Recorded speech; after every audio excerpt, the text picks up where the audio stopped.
Video games have evolved into massive cinematic productions. They no longer focus only on mechanic and systems, but on atmosphere, color, and visual storytelling. Color has become one of the primary tools used to shape emotion, guide attention, and communicate narrative intent. It feels essential, almost inseparable from how modern games tell stories. If color truly carries the weight of storytelling, then removing it shouldn't weaken the experience.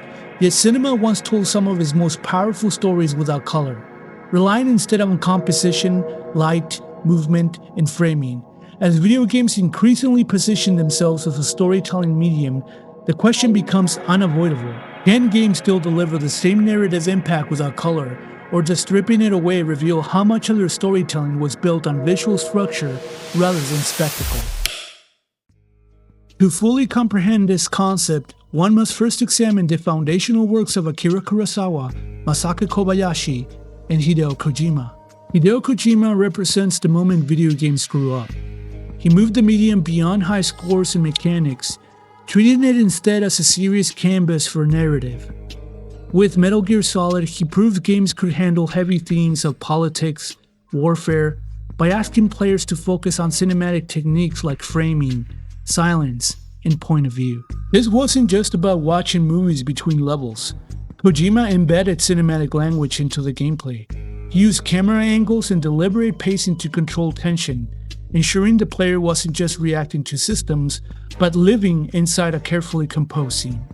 Kojima's identity as a film nerd, famously claiming that 70% of his body is made out of movies, is the foundational DNA of his game design, manifested most clearly through his profound reverence for Japanese filmmakers like Akira Kurosawa and Masaki Kobayashi.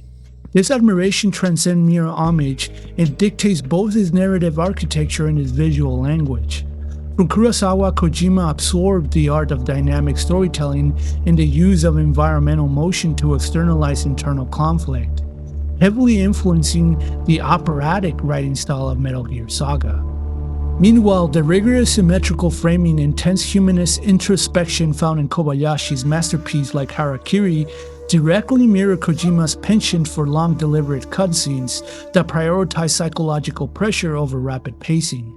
By treating the virtual camera with the same discipline as the director, utilizing deliberate wide shots for isolation and extreme close-ups for emotional vulnerability, Kojima successfully blurred the lines between player and spectator, transforming video games cutscenes from simply plot bridges into interactive extensions of the golden age of cinema.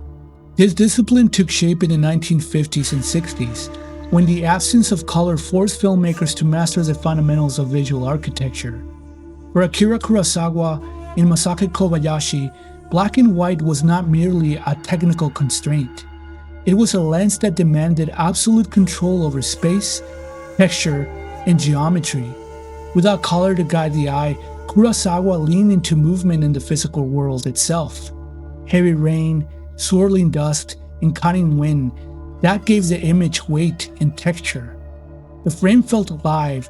These elements created a constant tension between stillness and motion, separating the composed calm of the samurai from the disorder of the world pressing in around them. Kobayashi moved in the opposite direction.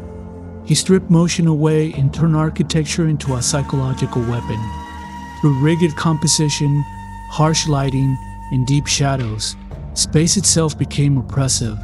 Walls, corridors, and interiors were framed not as setting but as constraints. The image boxed characters in, making their moral and emotional confinement impossible to ignore.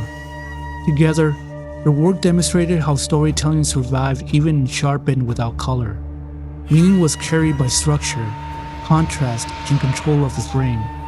Color was unnecessary because the image itself was doing the work.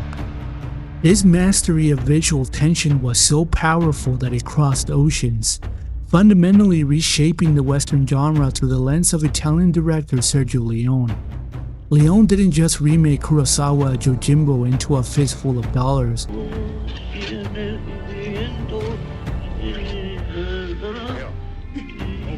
Get 3 coffins ready. He adopted his entire visual vocabulary. He traded the moral clarity of the American cowboy for the cynical silent Ronin archetype. and mirrored the Japanese technique of stretching time through extreme close-ups in vast, empty landscapes. This cross-continental exchange created a universal language of cinematic cool, a language built on shadow, motion, and silence. It is this exact universal language that Metal Gear Solid Delta resurrects with its monochrome filter, transforming the experience from a modern survival simulator into a piece of interactive 1960s Cold War noir. When the vibrant greens of the Selenoyas jungle are stripped away, the game ceases to be about the biological realisms of the rainforest and aligns itself with the paranoid, high-contrast aesthetic of the era's spy thrillers. This is where the cinematic influence becomes functional rather than just cosmetic. The game's reliance on camouflage, seemingly mechanic dependent on color, remains effective precisely because the environment is constructed with the same lighting-first discipline as the films of Kurosawa and Kobayashi.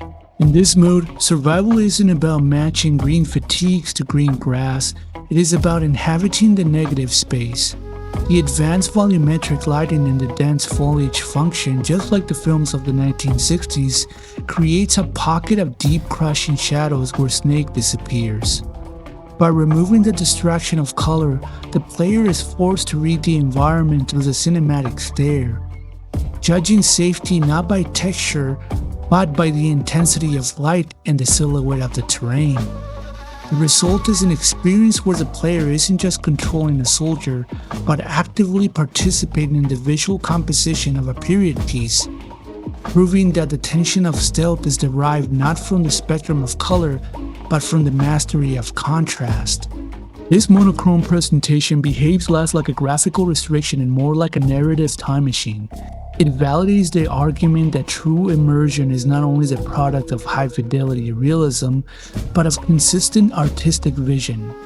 By forcing the modern player to engage with the game through the specific lens of 1964, Metal Gear Solid Delta bridges the gap between the medium and its inspiration, effectively dissolving the barrier between the player and the film nerd DNA of his creator. It proves that at the most advanced graphics engines in the world is sometimes best used not to replicate reality, but to recreate the gritty, imperfect, and haunting atmosphere of the past. But what happens when the cinematic reverence comes from the outside looking in? When a Western studio attempts to interpret the soul of the East? This brings us to Ghost of Tsushima. Developed by the American studio Sucker Punch Productions, under the creative direction of Nate Fox, the game was explicitly designed not as a rigid historical simulation, but as a love letter to the samurai films of the 1950s and 60s. Fox and his team were transparent about their inspirations, acknowledging that their vision of feudal Japan was filtered through the lens of the silver screen classics they grew up watching. This ambitious interpretation was so meticulous that it transcended cultural skepticism, earning validation from the highest authorities of the subject matter. The developers secured the official blessing of the Kurosawa estate to include a dedicated Kurosawa mode, but the praise went even deeper. Kazuto Hongo, a renowned historian specializing in the Kamakura period, publicly applauded the game. He noted that while it was a Western creation, it managed to capture the spirit and atmosphere of that era. With this dual stamp of approval from both the cinematic heirs of Kurosawa and the historical guardians of that era, the game's Kurosawa mode becomes more than a filter. It is a bold experiment in interactive cinema, attempting to strip away the vibrant colors of the island to see if the windswept atmosphere of a Japanese masterpiece can survive in a modern open world. It is in the silence of the duel that the game ceases to be software and it becomes cinema. The standoff is not merely a gameplay mechanic, it is a ritual. The camera drops low, adopting the reverent ground-level perspective of the classic tatami shot, before cutting with surgical precision to the micro-details of violence. A narrowing eye, a twitching finger, a hand hovering over the tsuba. In Kurosawa mode, this tension is suffocating. The high-contrast monochrome strips away the beauty of the world, leaving only lethal geometry of two warriors waiting for the other to breathe. It recreates the visual silence Kurosawa perfected, where the agonizing weight for the swords is infinitely heavier than the strike itself. When the steel finally flashes, the game transforms the invasion of Tsushima from a tactical war campaign into a mythological apocalypse. The heavy film grain and compressed audio act as a veil of time, styling the bloodshed with the same operatic grandeur found in Seven Samurais or Rand. The mud is blacker and the blood sprays like ink across parchment. By prioritizing this mode over high-definition clarity, the experience transcends the literal events of the invasion, capturing the feeling of the period not as it was recorded in the history books, but as it was immortalized in the theater. A tragic, moving ink-wash painting where a lone ghost stands against the dying light of an era. Kurosawa mode is more than a visual novelty, it is an act of resurrection. By voluntarily sacrificing the billion-color spectrum of modern graphics, Sucker Punch achieved something unique. They managed to obtain authenticity of spirit. In this stark and monochromatic world, the player is no longer simply controlling a samurai. They are inhabiting a living memory of cinema. This mode bridges the 60-year divide between the celluloid of the 1950s and the digital modern era, proving that the Ghost of Tsushima is not just the protagonist, it is lingering spirit of the Golden Age itself, hunting the machine and proving that even in the age of digital perfection, the most powerful graphics card in the world is still no match for the perfect composition of shadow, steel, and wind. Ultimately, stripping away the color does not weaken the image, it purifies it. It forces us to realize that true immersion isn't found in fidelity of texture, but in the weight of the shadow and the breath of the wind. These games prove that the language of the masters Kurosawa, Kobayashi, and Leone is not dead. It has simply changed canvases. By darkening the screen, we are finally allowed to see the soul of the medium, reminding us that the most powerful stories aren't painted in millions of colors. They are carved in light and dark.